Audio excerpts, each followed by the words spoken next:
Friends, myself Nazmeen Akhtar. Welcome to my study channel Naz Studies. The topic of today is translation in eukaryotes. In the last video we have discussed about the translation in prokaryote. Today video we will discuss on translation in eukaryote. We all know from the last video about the translation process. So what is translation? It is a process by which eukaryotic cell synthesize protein using the genetic information encoded in mRNA. It is the fundamental step in gene expression and occur in the cytoplasm of eukaryotic cell. And this process involves various components, ribosome, tRNA, and several protein factors. So in translation process, we see how from the mRNA the message is translated into protein. So it's the last step in gene expression also, and very important step. And in this process, after the translation is complete, means a protein is formed, then several post-translation modifications occur to the newly synthesized polypeptide chain, such as folding, cleavage, phosphorylation, glycylation, to ensure that they become functional protein. Now let's look on about initiation. Initiation of translation in eukaryote is the critical step that marks the beginning of protein synthesis. It involves assembly of components required for protein synthesis at the start codon of mRNA. It is more complex in eukaryote as compared to prokaryote due to presence of additional regulatory element and different ribosomal structure. Ribosome binding site is absent. So the process of initiation in eukaryote is more complex as compared to we seen in the prokaryote. And the first step in a process of initiation is pre-initiation complex formation. So in pre-initiation complex formation, before the pre-initiation, we say as the mRNA is processed in the nucleus. After transcription, there is mRNA processing is done, and in that processing, it includes capping at the 5' end and polyadenylation at the 3' end. So after that, then it is transported to the cytoplasm where it is translated. Then this mRNA, mature mRNA, once it is processed, it is called as mature mRNA. Then it is transported to the cytoplasm. After that, at the 5' cap of the mRNA, there is a complex of initiation factor bind. Then 5' end में आपका complex of initiation factor bind करता है, जिसे cap binding complex. The initiation factor is initiation factor 4F. Initiation factor 4F हेट्रोट्राइमर है and ये compose of 3 सब unit. किससे बना हुआ है? ये बना हुआ है आपका initiation factor 4A, initiation factor 4G and initiation factor 4E. And so the function of 4G is a scaffold protein. Function of this 4A is cause unwinding of the 5' cap of mRNA. ये 5' cap का unwinding करने में help करता है, act as a helicase. And then initiation factor E, they come and form a cap binding complex here. So in this way, we will see that after the initiation of initiation factor bind, then this pre-initiation complex formation take place, and all this depend on the ATP. Means these all factors are involved here and carry out the process of initiation. After the pre-initiation complex formations, there is a assembly of pre-initiation complex. तो assembly of pre-initiation complex कैसे होता है? 40S subunit, small subunit. Okay, we know eukaryotic has 60S and 40S. Okay, they are from 80S of eukaryotic. तो ribosome जो eukaryote में पाए जाते हैं, that is 80S, and large subunit is your 60S, and small subunit is your 40S. तो हमारा small submit 40S ये several initiation factor के साथ बाइंड करते हुए 43 प्री इनिशिएशन कॉम्प्लेक्स को फॉर्मेशन करता है. फिर ये कॉम्प्लेक्स जो 40S सब यूनिट है, then it along with initiation factor 1A, then initiation factor 2 GTP met tRNA, initiation factor 2 GTP met tRNA, इसके बोलते हैं initiated tRNA carrying methionine bound to the initiated, sorry इसे बोलते हैं initiated tRNA carrying methionine. It bound to the initiation factor GTP factor 2 से bound होता है. GTP and methionine. तो ये टोटल आपका फॉर्म करते हैं टर्नरी कम्प्लेक्स। और यही after the formation of this complex formation that is 40S सब unit along with this initiation factor 2 GTP met tRNA, it form 43S pre-initiation complex। तो जैसे ही 43 pre-initiation complex का फॉर्मेशन हो जाता है then it scan along the 5' untranslated UTR of the mRNA until it reaches the start codon AUG। तो ये start codon AUG के पहुँचने तक इस तरह से स्कैनिंग प्रोसेस चलती है। And we know that the sequence that is AUG start codon, it lie in the Kojak sequence, just like we have studied about Sine-Dalgarno sequence in mRNA. In case of eukaryotic it is Kojak sequence. Within the Kojak sequence your start codon is present, that is your AUG in mRNA. After that recognition of start codon होता है जिसमें आपका initiated tRNA specific to the start codon. तो जो पहला initiated tRNA होता है जो स्टार्ट कोडन को रिकॉग्नाइज करता है वो क्या कैरी करता है, methionine, that is first amino acid of growing polypeptide chain. After that the hydrolysis of GTP होता है that is bound to EF facilitated by initiation factor 5। Then hydrolysis initiation factor 2 GTP is release from 43S complex. तो जैसे ही initiation factor 5 आता है तो GTP का hydrolysis हो जाता है और GTP initiation factor 2 with GTP it is release from the 43S complex.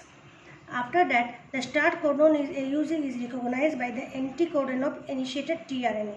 तो स्टार्ट कोडोन रिकॉग्नाइज कर लेता है आपका इनिशिएटेड टीआरएनए मिथ्योनिन को। कहाँ पर करता है, in the P site of 40S सब यूनिट। तो में जो हमारे 3 साइट हम पढ़े हैं, A site, then P site, then E site. तो पहला जो एमिनो एसिड आती है वो पी साइट में आके बनती है। So this amino acid name is methionine and this amino acid is it is recognized by the AUG codon of mRNA, that is your start codon. After that when there is a recognition of the start codon, then there is a formation of ATS initiation complex। तो ATS initiation complex जो होती है ये after the 60S binding, after the 60S bind to this 40S complex, then ATS initiation complex formation take place। तो जो हमारा यहाँ पर एलोंगेशन फैक्टर इनिशिएशन फैक्टर 6 है वे इसका मेन काम रहता है कि ATS सब यूनिट को डिसोसिएट करके रखती है 40S और 60S। एंड जो इनिशिएशन फैक्टर आई है और इनिशिएशन फैक्टर 3 है ये आपके प्रोकार्योटिक इनिशिएशन फैक्टर 3 के समान है जो बाइंड करती है स्मॉल सब यूनिट ऑफ 40S और प्रिवेंट करती है pre mature association of 60S and 40S सब यूनिट। यहाँ बहुत सारे हम इनिशिएशन फैक्टर्स मेंशन किए हैं एंड उनके फंक्शन है। तो पहला इंपॉर्टेंट है इनिशिएशन फैक्टर 1 जिसका फंक्शन है मूवमेंट ऑफ 40S सब यूनिट टू AUG कोडन। तो 1 इनिशिएशन फैक्टर 2 का काम है it bind to the tRNA make tRNA। Initiation factor 3 का काम है it bind to mRNA, okay. And initiation factor 4 का काम है इट एसिड mRNA बाइंडिंग एट 5' एंड, ये इंपॉर्टेंट है। इनिशिएशन फैक्टर बी का काम है एसिड mRNA binding and unbinding. Initiation factor E का काम है it bind to the 5' end of mRNA to initiation factor E and bring 40S सब यूनिट। इनिशिएशन फैक्टर जी का काम है it bind to the 5' of mRNA। और इसी तरह ये इनिशिएशन फैक्टर 5 जो है ये रिलीज़ करता है 2 and 3 and required for 60S joining. जब 60S आके ज्वाइन करती है टू फॉर्म ATS कॉम्प्लेक्स उस समय ये इनिशिएशन फैक्टर 5 का काम होता है क्योंकि ये क्या करता है 2 और 3 को रिलीज़ कर देता है। और इनिशिएशन फैक्टर 5B का काम है टर्नरी कॉम्प्लेक्स को रिक्रूट करता है एंड 6 का काम है it prevent 40S 60S joining when present in free state association, prevent early association of this 40 and 60S। तो हम इनिशिएशन प्रोसेस को यहाँ पूरा होल पढ़ सकते हैं। देखो ये ATS सब यूनिट है, ATS सब unit of ribosome, sorry ATS of ribosome it is divided into सब यूनिट 60S एंड 40S। ये जो 40S है, ठीक है, ये 40S with initiation factor 5, initiation factor 1 है, initiation factor 3. Small e is represent here eukaryotic. Eukaryotic I is initiation, F is factor. So eukaryotic initiation factor 5, eukaryotic initiation factor 1 है, eukaryotic initiation factor 4-3. ये बनाती है आपका 43S complex. 40S with this factor, okay, it form 43S complex. 43 complex, then it come and along with methionine tRNA initiation factor 2 GTP जो ternary complex है, इससे bind के pre initiation complex 43S pre initiation complex बनाती है. तो methionine tRNA, ठीक है, ये इनिशिएशन फैक्टर 2 के साथ GTP के साथ मिलते हुए ये इनिशिएशन फैक्टर tRNA में tRNA initiation factor 2 GTP that is ternary complex form करती है. इसके बाद 43S और ternary complex 43 pre initiation complex formation करती है. 43 pre initiation complex, okay, then come and sit in the ribosome. और फिर यहाँ पर इनिशिएशन फैक्टर 4F आती है. 4F में हम देखेंगे content GEA, G initiation factor G, initiation factor A and initiation factor E. तो ये सब पूरी मिल के 43MS mRNA कॉम्प्लेक्स फॉर्म करते हैं, साथ साथ राइबोसोम की स्कैनिंग करने में हेल्प करते हैं. After that when they come then GTP का हाइड्रोलिसिस होती है, जिसमें initiation factor 2 and GDP release हो जाती है, GTP से GDP हो जाती है, PI रिलीज़ हो जाती है. एंड इसके बाद आपका with the help of this initiation factor 5 भी 60S सब unit with it form 80S initiation complex with 40S. तो 60S 40S 80S initiation complex का फॉर्मेशन करती है. And after the initiation process elongation starts. तो एलोंगेशन हमारा second phase है. Second phase of protein synthesis in eukaryote है, okay. Then इस process में हम क्या देखते हैं, बाइंडिंग होता है पहले एमिनो एसिड tRNA का. तो first amino acid tRNA with bind to the A site. तो अब नेक्स्ट इनकमिंग जितने भी एमिनो एसिड है आफ्टर द इनिशिएशन मिथ्योनिन जितने भी आते हैं, they bind to the A site of the ribosome. The A site is where the incoming amino acid tRNA pair with mRNA codon. Correct binding of amino acid tRNA to the A site ensured by codon anticodon base pairing between mRNA and anticodon of tRNA. तो tRNA का जो एंटीकोडन site है and mRNA का जो codon site है, okay, ये दोनों के बीच में पेयरिंग होती है. और यह इस साइड में आपका 3DS एंड में यहाँ पर ये एमिनो एसिड को कैरी करते हुए आपका tRNA बेस पेयरिंग करती है mRNA के कोडोन के साथ. तो यही बात यहाँ लिखा हुआ है. इसके बाद क्या होती है, सेकेंड प्रोसेस. पहला तो ए साइट में आपकी एमिनो एसिड आई, सेकेंड में पेप्टाइड बॉन्ड फॉर्मेशन हुआ. तो पेप्टाइड बॉन्ड फॉर्मेशन कौन करता है, राइबोसोम कैटालाइज करता है. इसमें क्या होता है कि amino acid of tRNA of A site and that is formation of peptide bond between amino acid of tRNA in A site and growing polypeptide chain attached to tRNA in the P site. तो हम देखेंगे कि जो ribosome में 3 structure है, यह पहला होता है आपका EPNA site. First amino acid methionine वाली तो पहले आके वो बाइंड पी में करती है, ए में नहीं करती है. जब फिर नेक्स्ट इनकमिंग और जितने एमिनो एसिड आते हैं जो binding of amino acid tRNA to A site लिखा हुआ है, ये सब आते हैं और A साइड में बाइंड करते हैं. ठीक है, तो इस तरह से आके A साइड में बाइंड किए. इसके बाद क्या हुआ, सेकेंड प्रोसेस आपका इसका आपका second process is formation of peptide bond. तो ये दोनों यहाँ एक एमिनो एसिड आ गया. अब इन दोनों ये एमिनो एसिड और ये एमिनो एसिड इन दोनों के बीच में पेप्टाइड बॉन्ड का फॉर्मेशन हुआ. पेप्टाइड बॉन्ड फॉर्मेशन के बाद ट्रांसलोकेशन होता है, डेट इज राइबोसोम स्कैन करता है 5' to 3' डायरेक्शन. अगर ये mRNA है तो इसका 3' डायरेक्शन 5' डायरेक्शन. तो राइबोसोम स्कैन करते हुए इस तरह से मूव करता हुआ जाता है, 5' to 3' इस तरह से चल रहा है. ओके, तो जब ये राइबोसोम मूव करते हुए जा रहा है तो राइबोसोम में 5' to 3' मूव करते हुए जा रहा है, तो it always in a triplet form. तो वे मैसेज को triplet based that is codon के इसमें वो रीड करते हुए जा रहा है. 3 code they are taking call as codon.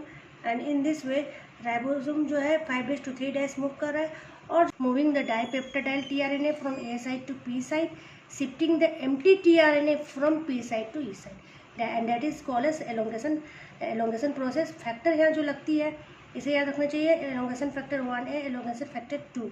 यहाँ भी जीटीपी की हाइड्रोलिसिस होती है। अब बिकॉज ऑफ एलोंगेशन प्रोसेस से ही आपका राइबोसोम जो है अपना पोजीशन को चेंज कर जाता है, इन्हें टिपरेट बेसिस मैसेज को रीड करते हुए चल रहा है। Fourth is binding of next amino acid tRNA and peptide bond formation. Diagram also we can say like this, see here. Initiation तो अभी समझ आए, इनिशिएशन में पहला एमिनो एसिड क्या आती है आपकी, मिथ्योनिन आती है। ओके, एंड ये मिथ्योनिन किसको कोड कर रही है, AUG को कोड करती है। हमेशा कौन साइड में आती है, पी साइड में। पहला एमिनो एसिड हमारा पी साइड में आ गया। देखो यहाँ पी साइड में जो एमिनो यहाँ ग्रीन कलर दिख रहा है, ये है तुम्हारा methionine. First amino acid if come this methionine, then we will see second amino acid आया, it come and sit in the A site. वो दिखा दिया। यहाँ पेप्टाइड ट्रांसफर हो रहा, मीन्स ट्रांसफर हुआ तो ये दोनों के बीच में बॉन्ड फॉर्मेशन हुआ। तो देखो यहाँ दोनों के बीच में बॉन्ड फॉर्मेशन हुआ। बॉन्ड फॉर्मेशन होने के बाद ये जो ग्रीन अपना टीआरएनए से एंड में था, इट क्लिप फ्रॉम देयर, और यहाँ इस तरह से पॉलीपेप्टाइड चेन फॉर्म बनकर हो गया। तो ये जो पी साइड का टीआरएनए है ये क्या हो गया है, it has no amino acid. तो ये क्या होता है, it come to the E site. देखो यहाँ पर ई साइड में चला है। तो ये जो पी साइड में टीआरएनए इट कहाँ चला है आपका, यहाँ देखो ई साइड में चला आया। चला आने के बाद we will see A site vacant हो गया। तो ए साइड से पी साइड अब क्या हो गया, ट्रांसलोकेशन हुआ, राइबोसोम ट्रांसलोकेशन, क्योंकि राइबोसोम 5 to 3 मूव कर रहा है। तो आपका जो tRNA this A site of tRNA carrying amino acid it move to the P site. And क्यों ऐसा हो रहा है, क्योंकि राइबोसोम का ट्रांसलोकेशन हो रहा है, राइबोसोम आगे की तरफ बढ़ रहा है। ठीक है, तो ये आ गया। तो अब ये साइड क्या हो गया आपका, वैकेंट हो गया, या ए साइड एम्प्टी हो गया। और यहाँ जो ई साइड में आया था ये क्या होता है, ये तुम्हारा ये tRNA it move in the cytoplasm. तो ये रिलीज हो जाता था साइटोप्लाज्म में, यहाँ से रिलीज हो गया साइटोप्लाज्म में। आफ्टर डेट टर्मिनेशन कब, तो टर्मिनेशन हमारा final phase of protein synthesis है, रिकॉग्निशन ऑफ स्टॉप कोड होता है।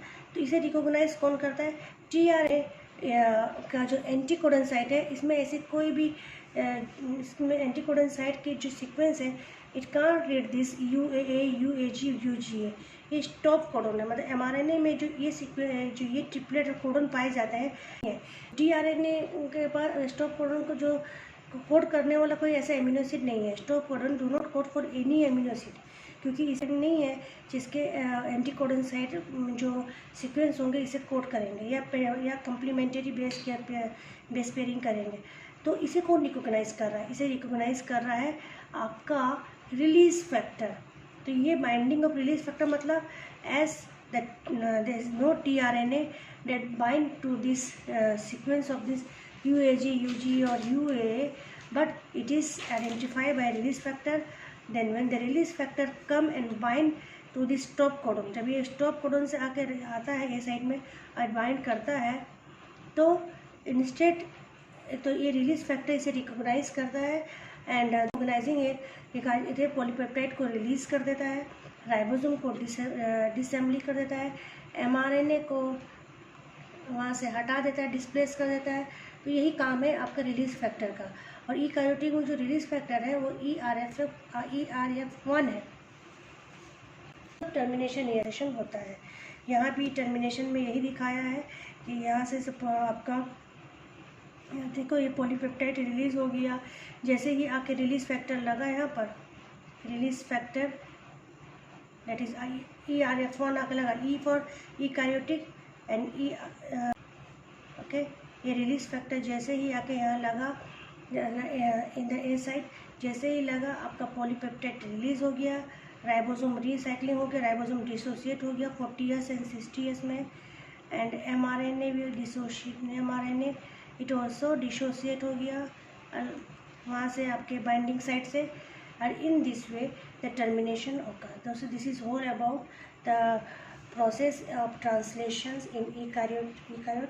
I hope you like this video, and again like, share and subscribe my channel. Wait for the next video. Till then, bye.